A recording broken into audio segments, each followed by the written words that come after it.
একটি হলেও বৃক্ষরোপণ করব জনে জনে, একটি হলেও বৃক্ষরোপণ করব জনে জনে। সবুজ দেশের সুস্থ বাতাস লাগুক সবার প্রাণে। সবুজ দেশের সুস্থ বাতাস লাগুক সবার প্রাণে। আমি ছাত্র শিবির রংপুর কারমাইকেল কলেজ কর্তৃক আজকে বৃক্ষরোপণ কর্মসূচি পালিত হলো।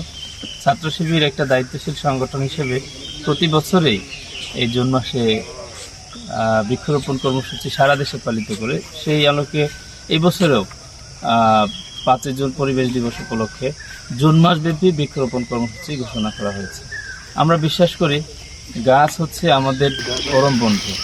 এই দেশটা বিশ্বব্যাপী যে উষ্ণায়ন এবং গ্রিন হাউস ইফেক্ট, সারা দেশে যে পরিবেশের, সারা পৃথিবীতে যে পরিবেশের যে বিড়ম্বনা, এটা বৃক্ষরোপণের মাধ্যমেই পরিবর্তন করা সম্ভব। আমরা বিশ্বাস করি যে যদি আমরা প্রত্যেকে নিজের জায়গা থেকে দায়িত্বশীল ভূমিকা পালন করি তাহলে আমাদের পরিবেশটা সুন্দর হবে। সেই জায়গা থেকে ছাত্র শিবির বৃক্ষরোপণ কর্মসূচি ঘোষণা করা হয়েছে। আমাদের মূল প্রতিপাদ্য হলো একটি হলেও বৃক্ষরোপণ করব জনে জনে, সবুজ দেশের সুস্থ বাতাস লাগুক সবার প্রাণে।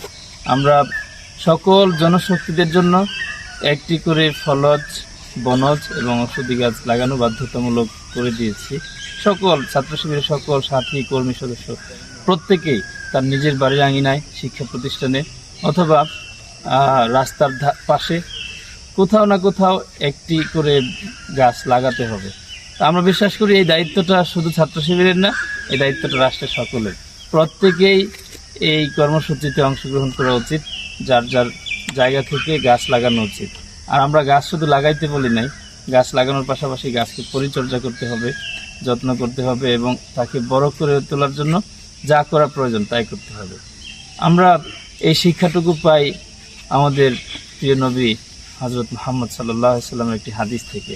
আল্লাহ রাসূল সাল্লাল্লাহু আলাইহি সাল্লাম বলেছেন যে গাছ যখন তোমরা রোপণ করবে সেখান থেকে যত সৃষ্টি জগৎ উপকৃত হবে প্রত্যেকের বিনিময়ে তোমরা সদকায়ে জারিয়া পাবে।